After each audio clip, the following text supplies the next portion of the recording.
慶功宴的大熒幕剛跳出新品8萬台售罄，掌聲還沒停，我的手機先震了一下。倉庫主管只傳來一句：“你最好現在看。”下面是一張照片，12個棧板整齊排在卸貨區，外箱封條一張沒破，正準備退回公司。趙啟明把投資人簡報推到我面前，指尖停在市場需求已被驗證那一行。明早你講增長模型，這頁你簽一下。我又看了一眼手機，把筆蓋扣回去。這個售罄我不簽。他臉上的笑淡了些，只是渠道調貨，別在慶功宴上把正常流程說得像事故。我沒和他爭，直接給倉庫主管回訊息，那12個棧板先別重新入庫，也別拆批次，保持現在的狀態。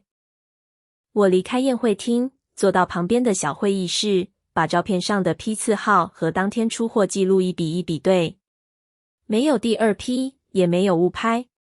正在退回來的就是熒幕上被算進8萬售罄的那批貨。BR 儀表板還亮着漂亮的綠色曲線。我一路點進欄位來源，最後停在售罄量的定義上。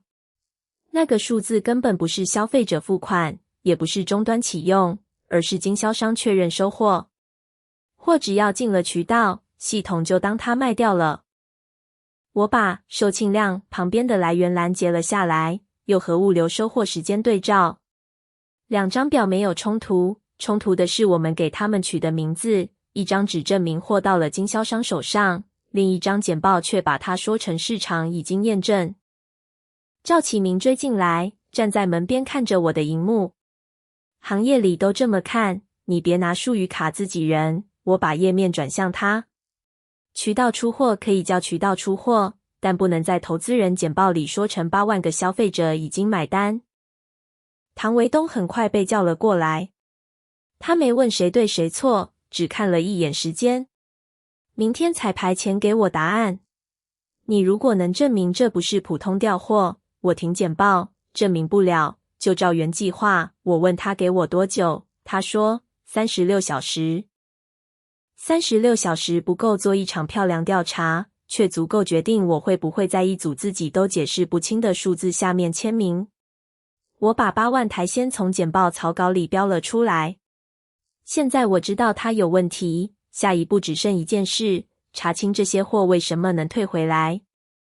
顧清言是在我調合約時進來的，他把門關上，開口就問：“你是不是準備拿這次數據問題直接把新品砍掉？這個產品是他帶隊做了2年的，他在意的從來不只是今晚那張慶功海報。”我現在還沒資格說產品不行，我把退貨批次推給他，我只知道8萬不能叫終端售罄。先把退貨原因弄清楚，再談產品該不該活。他沒有點頭，但也沒有離開。趙啟明的說法仍然只有4個字：正常調貨。可主合約上寫得很清楚，這批貨不是無條件可退。我不再和他繞，直接打給經銷商，問得很簡單，既然主合約不可退，今晚這12個棧板是按哪一條回來的？電話那頭沉默了幾秒，對方反而笑了一聲。江總監，你們內部真的沒看過季度末的市場支持附錄？10分鐘後，一份掃描件進了我的信箱。我沒有先把附錄轉給整個管理層，而是逐條對主合約。主合約說不可退，附錄卻讓未售庫存可以拿回高額補貼。2份文件單看都能解釋，疊在一起，風險就完全變了。我把附錄打開，越往下看，房間越安靜。未售庫存可以申請高比例市場補貼，比例高到最後幾乎等於公司替經銷商把賣不掉的貨接回去。簽署欄上是趙啟明的名字。顧清言把文件拉到自己面前，盯着那個簽名看了很久。所以他們敢一次接8萬，是因為賣不掉也有人兜底。我沒有替經銷商下結論，只把條款圈出來。至少他們承擔的風險比簡報裡看起來小得多。我把高比例補貼套進現有出貨量做了最粗的現金推演。熒幕上那條缺口一路往下，最後停在上千萬元級。這已經不是售罄2個字用的好不好看的問題，而是貨一旦大批退回，公司要真的拿錢出來。趙啟明可以繼續說這是渠道慣例，顧清言也可以繼續擔心我會殺掉他的產品，但我手上的問題已經變了。如果8萬不是消費者買走的，那這個產品到底有沒有真正的人願意付錢？我不想只證明8萬是假的。真要把這個數字拿掉，我還得回答另一個更難的問題：產品本身值不值得救？我對顧清言說，給我24小時，不降主機價格，做一次真正的直營測試。他先看我，接着看向趙啟明。趙啟明直接笑了。你現在繞過經銷商賣貨，他們要是把公司其他產品一起撤了，這個責任你扛，這不是空威脅，所以我沒有當場答應開賣。我重新翻主合約，從價格條款一路查到渠道權限。主機確實受價格同等條款限制，但公司原本就保留了一小部分直營測試額度。也就是說，我不能靠降價搶生意，卻有合法空間測試消費者到底願不願意買。秦書瑤把以前活動累積的候補名單調了出來，一共1200人。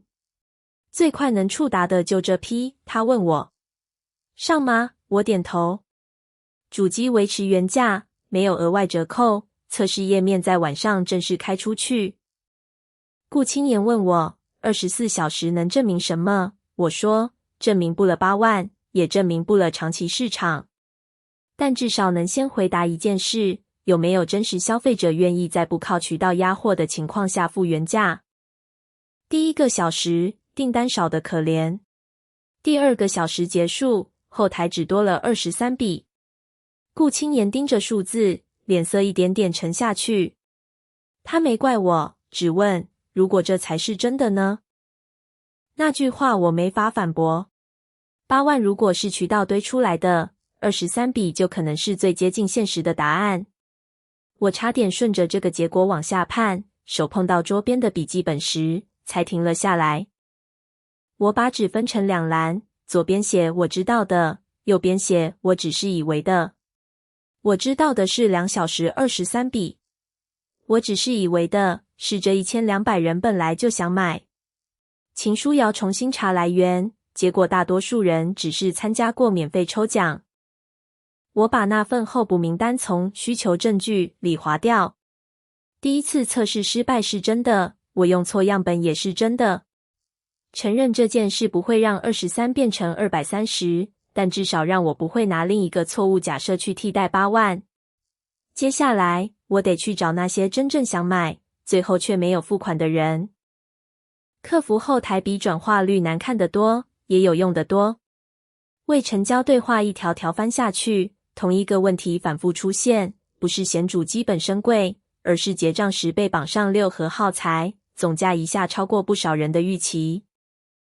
有人直接問客服，我只是想先買機器試用，為什麼一定要一次買6盒？還有人把購物車截圖發來，最後一句是，主機我能接受，這個套裝我先不要了。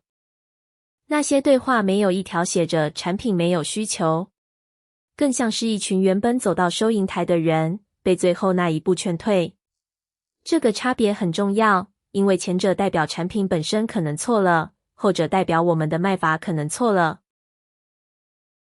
我回頭再查一次合約，價格同等條款管的是主機零售價，沒有一條要求耗材必須強制綁售。趙啟明一直把不能降價和不能拆套裝說成同一件事，但合約不是這麼寫的。主機一分不降，耗材改成自選，我把修改要求交給秦書瑤。顧清言看了我一眼，這樣如果還賣不動，就真的不能怪渠道了。我點頭。所以才值得做。新頁面重新開放後，訂單沒有立刻報出來。10幾分鐘後，數字才開始一筆一筆往上跳。半小時、40分鐘、1個小時，來源程式越來越分散。90分鐘後，新增訂單超過300筆，而且全部是主機原價成交。秦書瑤轉過螢幕問我，可以報喜了嗎？我搖頭。先看退款，再查地址重複。300是真實付款，不代表300一定是真實需求。顧清言靠在桌邊，第一次沒有把我當成要砍產品的人。至少他不是零需求，這句話我同意。第一次測試失敗沒有被抹掉，但他逼我們找到真正的購買阻力。我手上終於有了一個小而真實的答案，有人願意用原價買。只是300多筆和8萬台之間還隔着一整個世界，而渠道那邊也不可能看着我們繼續測下去。趙啟明的反應比我預想的更快。倉庫剛準備發第二批測試訂單，他就要求停止直營出貨，理由是策略部沒有資格破壞渠道秩序。測試如果在這裡被掐斷，我們手上的300多筆永遠只能算一次偶然。顧清言把主合約攤開，手指壓在那條直營測試額度上。這批庫存沒有承諾給經銷商，原本就留給公司測試。他抬頭看趙啟明，要停，也先把合約改了再說。這是他第一次公開站到我這邊。趙啟明沒有再和他爭，轉身去打電話。不到半小時，經銷商的電話直接進了我手機，對方開門見山，你們如果要自己賣，我們可以把合作一起停掉。我沒有拿價格去換和平，可以談渠道利益，但先把真實終端數據給我。你們接了8萬台，到底多少台已經真正進到消費者手裡？電話那頭先說這是商業機密，我只回了一句，那我們也沒辦法談售罄。對方最後把一份終端啟用資料傳了過來，還特別強調，別把責任全推給我們，8萬是你們自己要求衝的量。我打開資料，第一眼就看見總數和簡報差得太遠。真正完成終端啟用的只有大約9000台，不是8萬名消費者一夜搶光，而是8萬台先進了渠道，只有約9000台真正走到使用者手上，剩下的還被回購保護拖着。我沒有把9000當成新的勝利數字，9000只能證明終端確實有人用，也同時證明8萬被嚴重放大。真正有價值的是這份資料終於讓每一層數字回到它本來該代表的位置。顧清言沉默了一會兒，才說，所以產品不是沒人買，但我們把9000講成了8萬，我把3組數字排在一起，8萬渠道出貨，約9000終端啟用，300多筆新的全價直營訂單。它們都是真的，代表的事情卻完全不同。這一刻，售罄的問題已經沒有模糊空間。可我要拿這些資料去見董事會，還不能只說誰做錯了。我得讓他們看見，繼續維持8萬這個故事，究竟會讓公司付出什麼。我讓財務只用現有賬目做2套情境。第一套，維持8萬台的對外敘事，渠道照原安排走。第二套，立即種樹數據，承認終端售罄遠低於出貨量，同時調整渠道。模型跑完後，最刺眼的不是少掉多少收入，而是現金。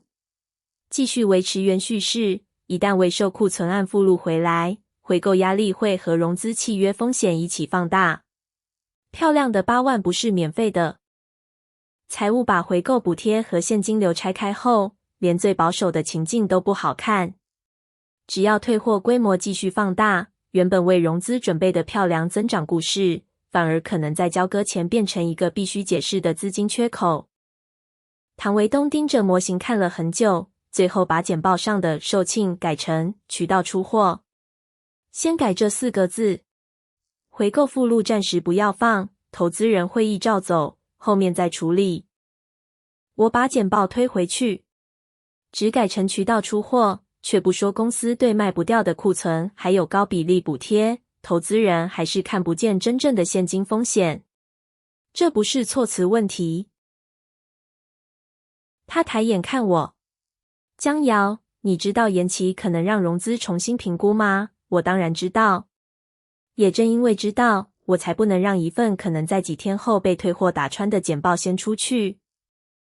如果要延期，我去董事會說，我把2套情境模型留在他桌上，但我不會用4個字把風險藏起來。這一次，我沒有再給自己保留退路。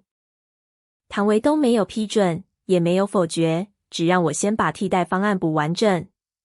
於是問題只剩最後一塊，我得證明刪掉假8萬之後，公司不是只剩一個醜聞，而是還有一條產品能活下去的路。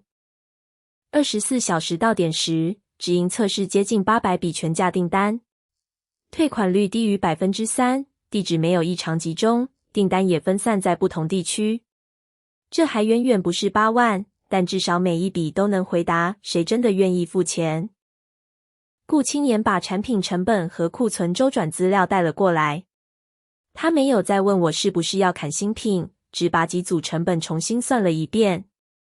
如果不再花那麼多渠道補貼，銷量就算低很多，毛利還是正的。我把那張表看完，問他：你願意用這個版本去董事會嗎？沒有爆款，只有一個規模比較小，但能活的產品。他回得很快，我想保的是產品，不是8萬這個數字。秦書瑤在旁邊補了一句：那我們也別把800做成新的神話。他把自然分享、客服回復和訂單來源整理好，800只能證明方向，不能證明未來一定會變8萬。顧青年把2年的產品投入壓在一疊報表裡，卻沒有要求我替他把數字放大。這讓我第一次確定，我們真正站到同一邊了，不是一起守住一個說法，而是一起守住一個經得起驗證的產品。那句提醒正中我要害。我在紙上又分了一次2欄，我們知道的是有人原價買，退款低，去掉高額補貼後毛利能成立。我們不知道的是這個需求能長到多大。3個人最後把方案收成很簡單的3件事：減少渠道壓貨，經銷商改以終端售罄結算補貨，保留小步直營測試，所有對外增長數據都把渠道出貨和消費者售罄分開。顧青年把最後一頁推回我面前。現在你有一個不是靠砍產品才能成立的答案了。我收起文件。替代方案已經成型，剩下的只是趙啟明會在董事會前用什麼方式把它打掉。彩排開始前10分鐘，我還沒開口，趙啟明先把矛頭對準我。策略部私自打折直營，已經讓經銷商提出抗議。現在他拿自己製造的數據來否定銷售結果，這件事是不是先說清楚？我沒有反駁他的動機，只把測試期間的主機價格記錄投到熒幕上。從第一筆到最後一筆，主機價格沒有變過。如果你說的是打折，請指出哪一筆主機價格低於渠道。接着我翻到合約頁，公司原本保留少量直營測試額度，耗材也沒有強制綁售條款。我們做的是在不降主機價格的前提下，把非必要的6和耗材改成自選。趙啟明盯着那2頁資料，換了方向。就算你程序沒問題，不到1000筆訂單，憑什麼否定8萬台？會議室裡幾個人都看向我，這其實是個合理問題。我知道如果在這裡和他爭誰破壞渠道，整場會議會被拖進立場戰。於是我只處理他可以被驗證的指控，有沒有降價，有沒有越過合約，有沒有使用公司原本沒有的權限。不能，我直接回答，800筆不能證明8萬規模，也不能證明這個產品未來一定成功。趙啟明剛要接話，我把下一頁切了出來。但同樣的，8萬台渠道出貨，也不能證明8萬名消費者買單。我沒有把800說大，而是把2個數字放回各自的定義。董事會要決定的，不該是哪個數字比較漂亮，而是哪個數字到底代表什麼。程序和折扣的爭論到這裡已經結束。下一頁，我準備把最早那張退貨照片、回購附錄、終端啟用和財務模型全部放到同一條因果鏈上。我先放出慶功宴那晚的照片，12個站板原封未拆，批次號和所謂售罄商品完全一致。這不是推測，這批貨在宣布售罄的同一晚正在退回公司。第2頁是市場支持附錄，高比例未收庫存補貼和趙啟明的簽署欄都在上面。我沒有要求他解釋動機，只說結果。渠道接貨時，不需要承擔一般8萬台庫存應有的完整風險。第3頁換成終端啟用資料。8萬台渠道出貨裡，真正進入消費者手上的只有約9000台。這一刻，會議室沒有人再把渠道出貨和終端售罄當成同一件事。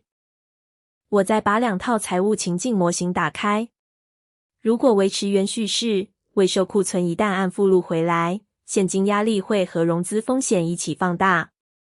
現在種數會難看，但拖下去不是把問題變小，而是把成本往後推。我故意沒有先放800筆直營訂單，因為如果先拿一個小數字和8萬對打，討論很容易變成規模比較。我要先證明的是8萬本身被叫錯了名字，而且這個錯誤有真實的財務後果。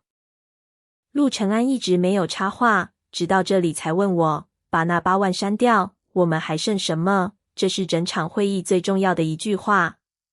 因為如果答案是什麼都不剩，那種數只是在承認一場失敗。我換到最後一組資料，剩約9000台已啟用的真實終端用戶，剩24小時裡接近800筆全價直營訂單，退款率低於 3%， 也剩一個取消高額渠道補貼後，較低銷量仍能維持正毛利的產品。我停了一下，把那個最容易被說大的數字也壓回去。800不能證明它是爆款，只能證明產品不是零需求。我不建議董事會相信一個新的神話，我建議我們從現在開始只用可以被追問的數字。趙啟明沒有突然認錯，唐維東也沒有立刻表態。但到這一步，事實、風險和替代方案都已經在桌上。最後要決定的只剩一件事，公司要不要主動刪掉那個最漂亮的8萬。我把最終建議放到董事會面前，刪除8萬售罄，改為如實披露渠道出貨，同時披露市場支持附錄帶來的回購風險。投資人會議延期48小時。唐維東看着我，延期責任誰扛？我沒有把問題推回去。我來說明，策略數據由我負責，我會把種數原因、現金影響和新的驗證方案一起講清楚。接着我把新的渠道方案翻到最後一頁，補貨不再看經銷商一次接多少，而看終端真正賣掉多少，只應保留小步測試，儀表板把渠道出貨和終端售罄永久拆成2欄。顧清言在我旁邊補上產品端地成本資料，證明新方案不需要靠高額補貼才能維持正毛利。這一次，他不是替自己的產品辯護，而是在和我一起回答產品怎麼活。短暫討論後，董事會同意種數數據，投資人會議延期48小時，市場支持附錄啟動內部審查，趙啟明的渠道決策權暫停。沒有人因為我的最後一句話就鼓掌，董事會反而又把延期、現金、渠道和產品毛利問了一輪。這正是我想要的結果，不是大家被我說服，而是每一個問題都能回到已經放在桌上的資料。決議落下時，我沒有覺得自己把8萬贏回來。相反，我們正式承認那個8萬從來不等於8萬名消費者。真正留下來的是更小的數字，更高的可信度，還有一套能繼續驗證的方案。董事會最後批准由我和顧清言共同執行新方案。核心問題到這裡已經有了答案，公司選擇種數，產品沒有被砍掉，而我也不必在一組自己無法解釋的數字下面簽名。2週後，經銷商沒有被我們一刀切掉，補貨規則卻完全變了。不是先把貨壓進去就算完成，而是終端真的賣掉多少，再決定下一批補多少。回購風險跟着往下掉。直營訂單沒有突然衝到8萬，它只是穩定往上漲，退款維持在健康範圍。以前這樣的曲線或許不夠拿來做慶功海報，現在我反而更願意看它。投資人會議最終只延期了48小時。我們把終端用戶、直營測試、回購風險和新的渠道規則一起放上桌，沒有再說一夜售罄。融資沒有靠神話完成，也沒有因為種數直接崩掉。那場會議上，投資人問的比原本準備的問題更多，尤其追着回購附錄和真實售罄問。但這一次，我不需要把任何定義藏在腳注裡。每個數字都有來源，也都有它不能證明的邊界。唐維東正式讓我負責新的商業策略小組，顧清言成了我真正的專業盟友，秦書瑤也進了新的直營增長小組。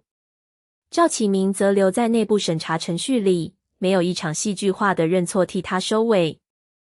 我接手後做的第一件事是把儀表板改掉，左邊是渠道出貨，右邊是終端售罄，兩個數字再也不能自動變成同一件事。那張最初的退貨照片，也終於不需要再替任何人證明什麼。8萬看起來比9000漂亮得多，可真正能讓一家公司活下去的，從來不是漂亮，是每一個數字被問到來源時，我們都還敢把答案放到桌面上。